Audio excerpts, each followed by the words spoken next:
Yeah, so overall, I would say that the papers, IPMAT Indore and IPMAT Rohtak, were harder than I expected.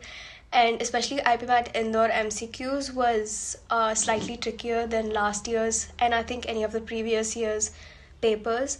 And the short answer and the English sections were pretty easy. I think that should be fine. And for Rohtak, overall, the paper was more difficult than last year's.